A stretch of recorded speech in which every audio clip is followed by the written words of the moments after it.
On our silver wedding anniversary, my husband handed me divorce papers instead of a present. 25 years is enough, he announced in front of our guests. I want someone young now, and you must be out of the condo by tomorrow. He seemed to have forgotten that my parents had given me that condo. His mother, Celeste Price, only smiled without saying a word.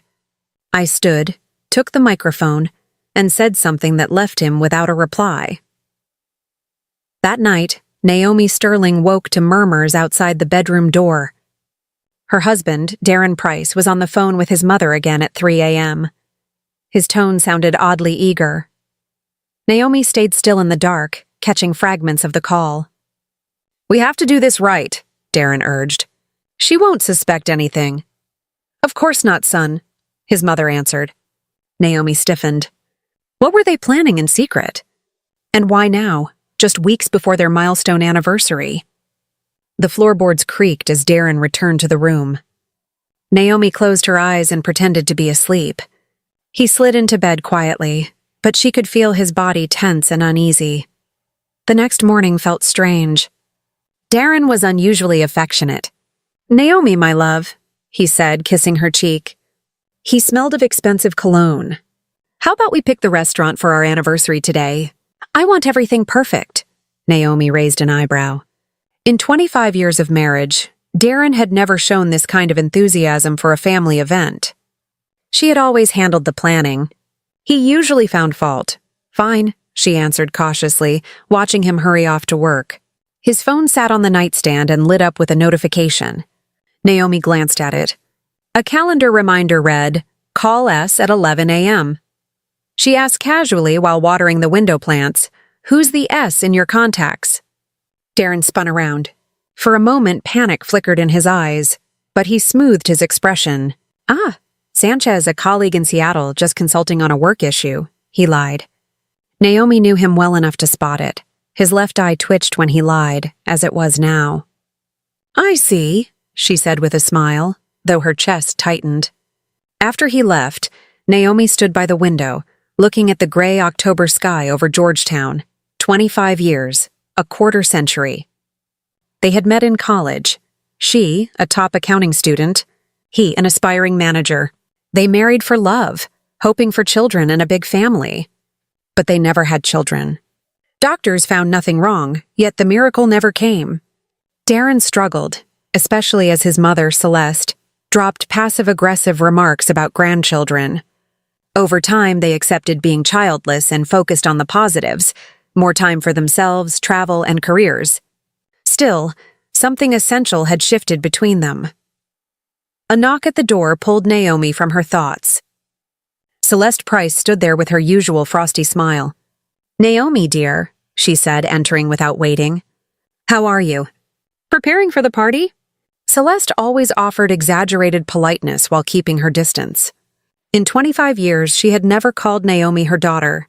"Slowly," Naomi replied, leading her into the living room. "Darren wants to celebrate at a restaurant." "Very good," Celeste said brightly. "A respectable venue with guests. Doing it all at home doesn't show the importance of the date." She glanced around the room as if judging it. Naomi knew that look. It silently compared their condo to Celeste's larger suburban home.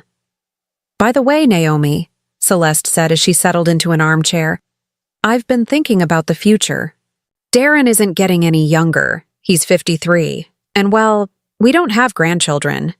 Don't you think it would be sensible to prepare a will for any future grandchildren just in case?" Naomi felt a chill. "What grandchildren?" she asked. "We don't have children." "Oh, for my nephews," Celeste said with a dismissive wave. "I have 2 nephews, fine boys, studying and working. If we don't, the state might take everything." Naomi set her teacup down slowly. "And where do you keep the condo papers?" Celeste asked as if it were a casual remark. "I'm only thinking of the boys' future." Naomi understood the hint. "They're in the safe," she replied dryly. "Why are you asking?" "Oh, just in case. You never know. It's good to know where things are." After Celeste left, Naomi sat quietly, fitting the pieces together. The late-night call, Darren's sudden affection, and now Celeste's pointed questions about the title. The picture forming did not please her. She checked Darren's computer. He had never changed his password before. He always used a simple key, the date they met. But it didn't work. Her heart raced. She tried his birthday, then his mother's birth date. Nothing. Then she entered their wedding date in reverse. It opened. The browser history revealed searches from the last 2 weeks. How to get divorced when shared assets exist. Spousal rights in property division. Legal advice for separation. Her fingers trembled as she scrolled through pages about keeping the condo in a divorce and legal tactics for dividing assets. Her phone rang. Candace. Naomi, you won't believe what I saw. It's Darren. I saw him at the jeweler in Tyson's Galleria with a young woman. They were looking at rings. She clung to him like nothing. What did she look like? Naomi asked quietly. About 30, blonde, very put together, wearing a very expensive coat. Pretty, but superficial. They were openly affectionate. Are you okay? Candace asked. Naomi lied. Yes, everything's fine. But nothing was fine.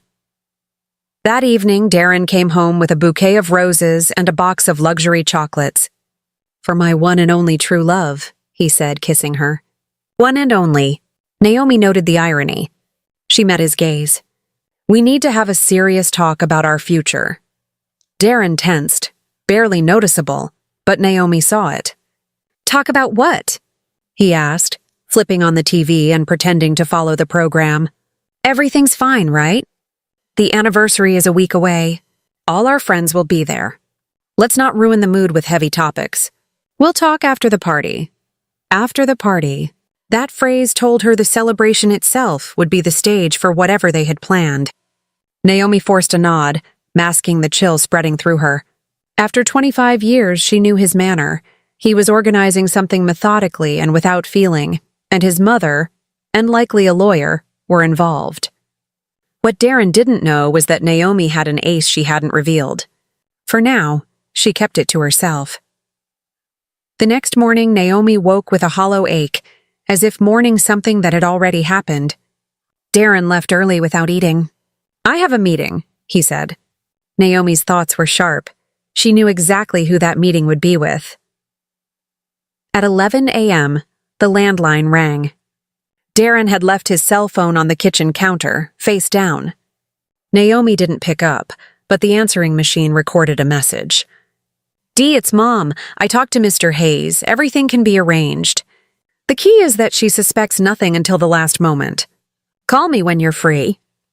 Hayes, the supposed Seattle colleague. The pattern collapsed into clarity.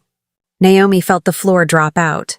25 years beside a man now treating betrayal like routine paperwork. She went to Darren's phone. It needed a 6-digit code.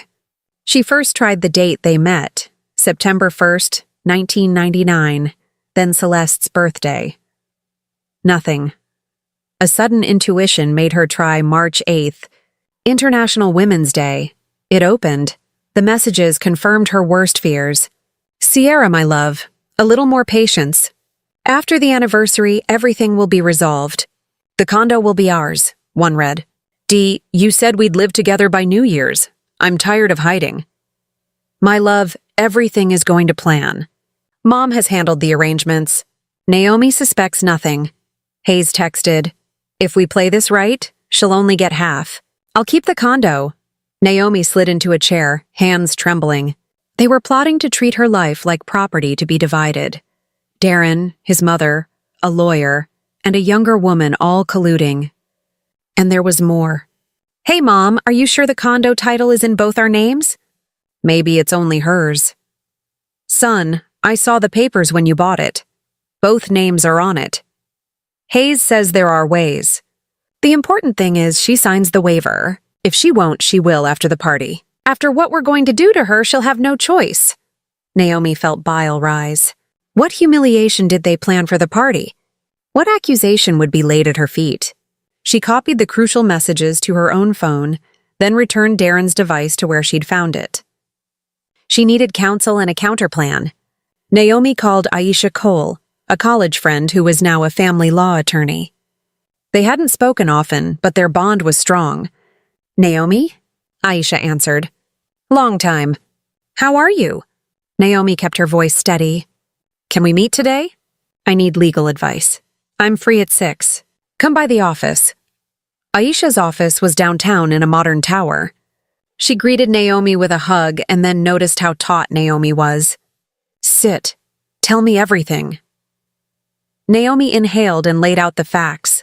The late-night calls, the recorded messages, the jeweler's sighting, Celeste's probing questions. Aisha listened, prompting only for specifics. This is serious, she said at last, but you're not helpless. You acted in time. Tell me about the house. When did you buy it? Whose name is on the title? Naomi answered. Both names purchased in 2005 equal shares. She explained she was employed, controller at Alliance Development Group for 15 years, and that a weekend cabin was also jointly owned but of little value. The condo was the major asset. Aisha took notes. You can protect yourself if you stay clear-headed, Aisha said. In divorce, legal rights matter. No one can force you to abandon your share. But they're trying a dirty tactic to destabilize you emotionally, a public scandal or an accusation to make you vulnerable. You must be prepared. How do I prepare? Naomi asked. Collect evidence, Aisha advised. Save messages and take screenshots. Record conversations if you can legally do so. Move funds into an account solely in your name.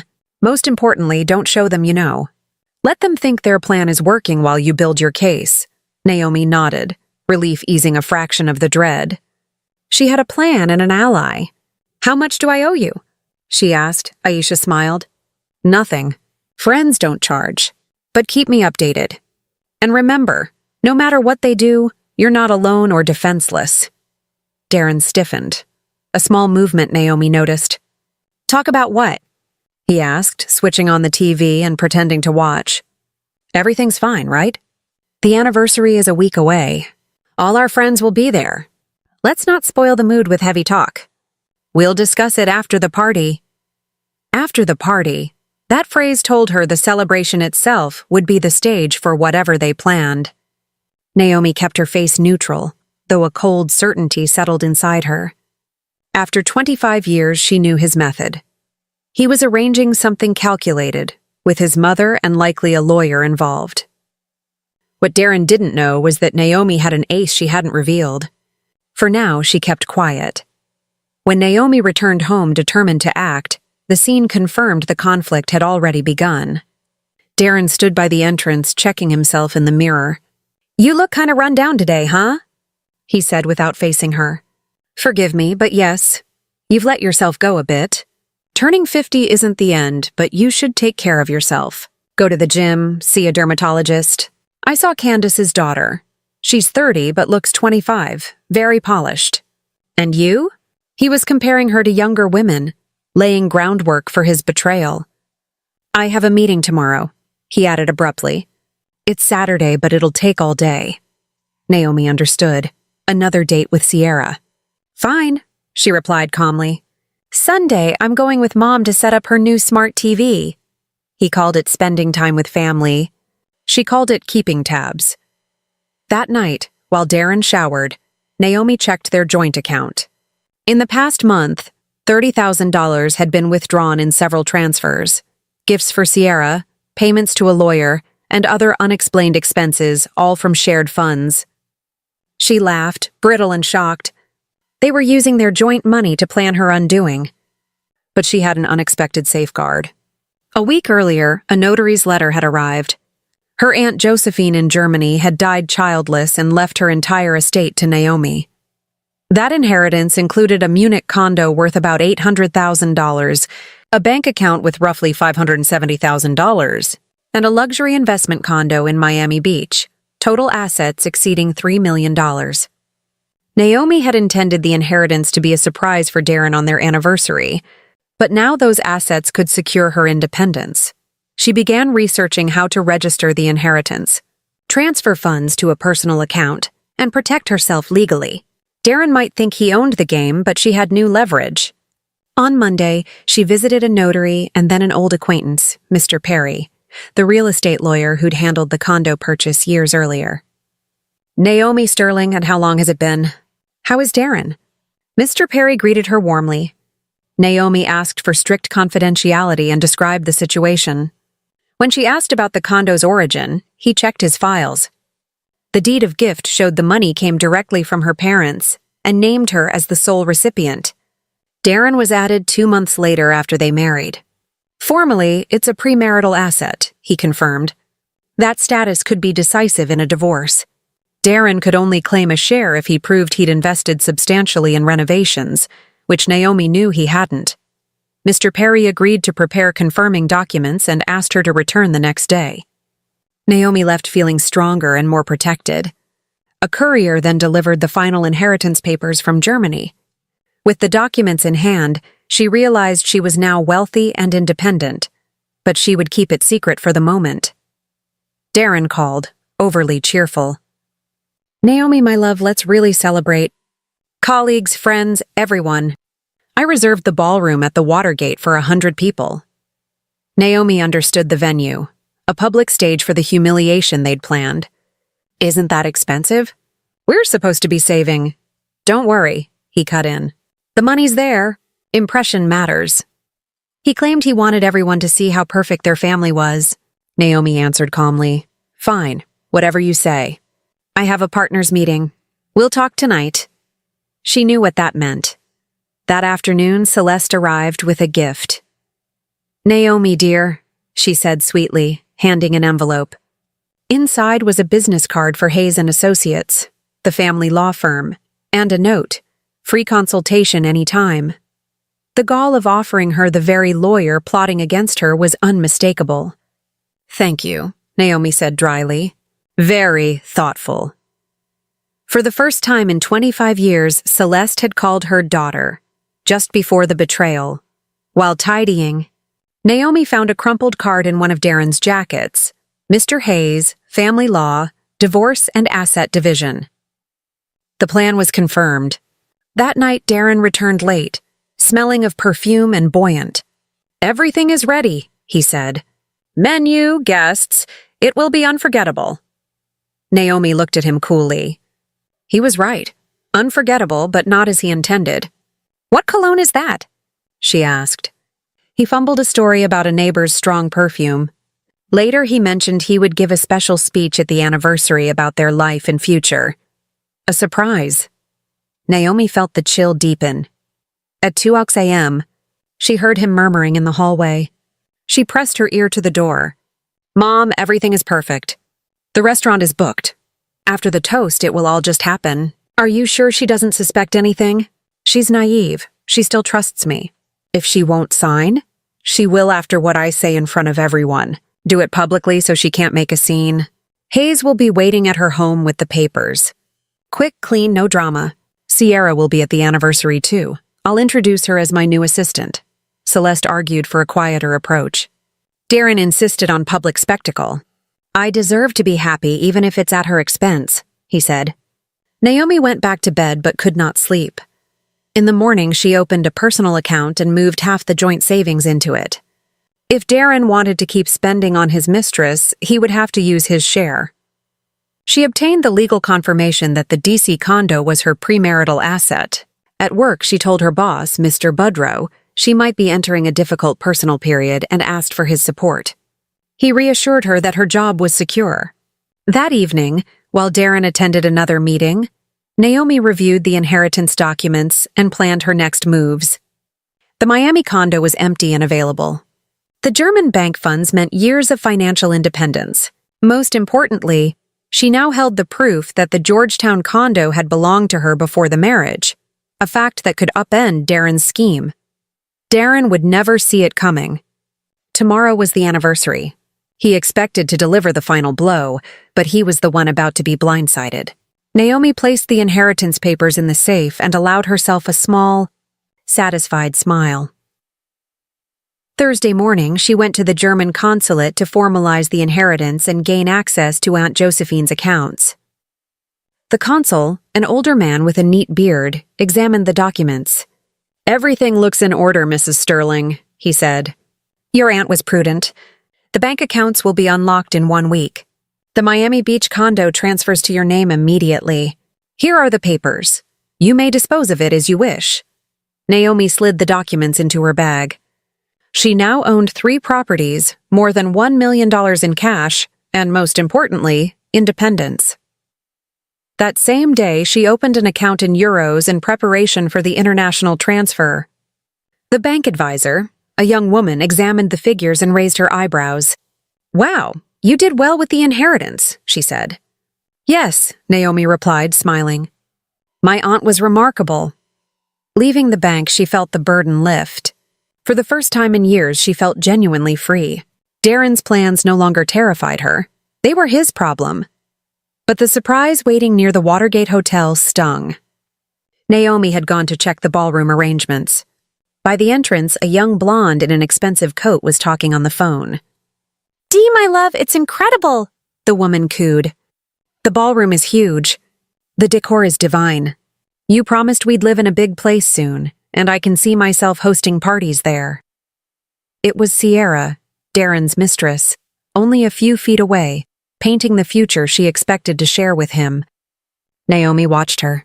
Sierra was attractive, well-groomed, about 30, but her eyes were cold and calculating. "Of course," Sierra went on. "Tomorrow will be difficult, but after your speech she'll understand. I'll be there as your new assistant." Naomi stepped closer. "Excuse me, do you know where the manager is?" she asked. Sierra sized Naomi up with thin disdain. "No idea," she said curtly and returned to her call. "Dee, there's some lady asking me questions here." "Okay, see you tonight." "I love you." Naomi smiled inwardly. Tomorrow that lady would deliver a very different surprise. The restaurant manager, warm and plump, welcomed Naomi and confirmed the booking. "Ballroom for 100, banquet, live music, Mr. Price paid for everything." Naomi's breath tightened. "How much did that cost?" $45,000, the manager replied. $45,000 to stage a public humiliation. Naomi asked to see the ballroom. High ceilings, crystal chandeliers, pristine white linens, massive mirrors, every seat with a clear view of the stage. "Where will the microphone be?" she asked. "Right here in the center," the manager said. Mr. Price insisted everyone hear him. Naomi understood the intent. At home, Darren paced nervously with the event contract folded in his hand. "Where were you?" he prompted when she arrived. "At the restaurant, checking everything," Naomi answered. "Impressive. 45,000 for one night." "Too much?" Naomi asked. "We have other priorities." "Don't worry," he scoffed. "The money's there. Impression matters." That night, Celeste arrived practically buzzing. "Dee, are you ready? Have you rehearsed?" she asked. "Of course, Mom. Everything will be perfect." She patted his shoulder. "Your speech will show everyone you made the right decision." Naomi watched them, anger rising quietly. "What if she makes a scene?" Darren wondered. "She won't," Celeste replied confidently. "In front of so many people she'll hold together. Then Hayes will settle things at home. The papers are ready, she'll sign. After your speech, she'll have no choice." Naomi moved to the bedroom and gathered her own documents. She placed them into a small folder. The paper proving the Georgetown condo was hers before the marriage, the inheritance papers, and the statement for her new bank account. Tomorrow, those documents would change everything. ChatGPT said, "Thank you, Darren," Naomi said softly, her calm voice slicing through the heavy silence that had settled over the ballroom. Every eye turned toward her. Darren froze mid-smirk, unsure whether to look proud or afraid. Naomi stood tall, the light from the chandeliers glinting off her sapphire dress. "Thank you for your honesty," she continued, her tone steady but her eyes sharp as glass. "After all, truth is the best gift one can receive on an anniversary. And since tonight is about truth, perhaps it's time I share mine too." A ripple went through the crowd. Celeste's triumphant smile faltered. Sierra shifted uneasily, her smirk stiffening. Naomi held up a small leather folder. "You see, dear guests, Darren and I do share a condo in Georgetown. A beautiful home that my parents purchased for me before our marriage. Legally, it belongs entirely to me. So when Darren says I must leave the condo, it seems he's confused. He'll be the one packing. A murmur swept the room, soft gasps, whispers, a few stifled chuckles. Darren's jaw tightened. Naomi, what are you doing? He hissed. Just telling the truth, darling. You started it. She turned to the audience again. And as for money, Darren is quite right that he deserves his share. Half of what remains in our joint account, of course. Which is not much anymore, she smiled faintly. I withdrew my half yesterday. My lawyer has the receipts. Laughter and shocked murmurs erupted. The lawyer, Mr. Hayes, paled in his chair. Naomi went on, her voice clear and unwavering. But don't worry, Darren. I won't be destitute. Last week, I inherited my late aunt's estate in Germany and Florida. 3 properties, over $1 million in cash. So you can rest easy. Your soon-to-be ex-wife will survive without your generosity. Someone clapped, then another. The sound grew into a low wave of applause. Darren stood motionless, red creeping up his neck. Sierra looked around helplessly, face flushed. Naomi's tone softened, though her eyes burned. You said people change. You're right. I changed too. I learned what it means to respect myself. To stop funding betrayal. To stop loving a man who mistakes cruelty for courage. She turned back to the guests. I apologize that you had to witness this spectacle, but perhaps it's fitting. Tonight was supposed to celebrate 25 years of partnership. Instead, it marks the first day of my freedom. The room erupted, gasps, whispers, a few delighted cheers. Darren tried to grab the microphone. Naomi, enough! She stepped back gracefully. Oh, I'm done, Darren. Completely done. Then she handed the microphone to the stunned master of ceremonies, lifted her chin, and walked out, leaving her husband standing in the ruins of his own performance. The chandeliers shimmered above him. But for Darren Price, the night had gone dark. The room fell utterly silent. Forks froze midair. Not even the chandeliers dared to flicker. Everyone expected tears, a fainting spell, maybe Naomi rushing out in humiliation. But she didn't move. You know, dear friends, Naomi began, her voice calm but cutting through the tension like a blade. Darren is right about one thing. Enough of the lies. It's time I speak the truth, too. Darren frowned. This wasn't part of the script. The truth is, she said evenly, I knew about this entire charade 3 weeks ago. About Sierra. About your friend, the lawyer Mr. Hayes. She pointed toward the far corner. Who's right over there.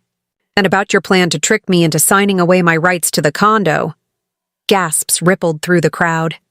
Hayes went pale and tried to slip out, but angry guests blocked his path. Naomi, what are you talking about? Darren demanded, panic creeping into his voice. That your little plan has fallen apart, darling. Naomi smiled faintly and pulled a folder from her purse. You see, you made one tiny mistake. The condo you were so eager to steal? It isn't a shared asset. It was a wedding gift from my parents, purchased entirely in my name before the marriage. Darren's color drained. That can't be— Oh, but it is, she said. And that's not all. 3 weeks ago, I received an inheritance from my late Aunt Josephine in Germany, a condo in Munich, another in Miami Beach, and just over $1 million in cash. The silence was complete now. So, Darren? Naomi said lightly. What property division are you talking about? You'll get half the cabin and half your car. Everything else? Mine. Sierra, pressed against the wall, turned ghostly white. And now, Naomi continued, her voice cooling to steel, the fun part. Would you like to know how much your successful man spent on this little play to publicly humiliate his wife? $45,000 from our joint savings. A wave of murmurs rose, outrage, disbelief. But I'm not spiteful, Naomi went on. Darren, you are free. Take your wonderful woman, as you called her, and live wherever you like, just not in my condo. Wait, Naomi, we can talk about this, Darren whispered, desperate. There's nothing to talk about. I'm filing for divorce tomorrow. And Hayes can leave. I don't need him anymore. She turned to the guests, her voice regaining its grace. Dear friends, I'm sorry for ruining your evening. But sometimes truth matters more than appearances. Thank you for coming. Now you know who is who. She placed the microphone on the table and walked toward the exit. Behind her, chaos erupted. "Darren, you're a disgrace," a woman shouted. 25 years and this is how you repay her? Sierra tried to slip away, but guests blocked her path. "And you, homewrecker? Think stealing another woman's husband is easy? Have you no shame?" Celeste Price flitted from table to table, trying to calm the storm, but no one listened. Outside, Naomi stepped into the cool night air and breathed deeply. Freedom. Through the tall restaurant windows, she looked back. Inside, Darren's perfect world was collapsing. The guests swirled around him like vultures, shouting, recording, accusing. The microphone lay on the floor, forgotten. Darren stood pale, lost, like an actor who'd forgotten his lines. "Darren Price," came the deep voice of Michael Budrow, the CEO. "I'm deeply disappointed. After this disgrace, we'll need to review your position at the company." "Mr. Budrow, please. She twisted everything." Darren stammered. "Twisted?" Marina, one of Naomi's coworkers, snapped. "We heard you. 25 years enduring a colorless woman, remember? Shame on you." Across the room, Sierra snapped. "Do you want the truth? This successful man promised me riches for months. Bought me jewelry with his wife's money. Said we'd live in a luxury condo after the divorce." "Sierra, stop!" Darren hissed. "And he took loans, 20,000 from Chase, 15 from Wells Fargo, all on shared assets. He spent it on me." A stunned hush. Even Naomi hadn't known that part. Celeste turned to her son.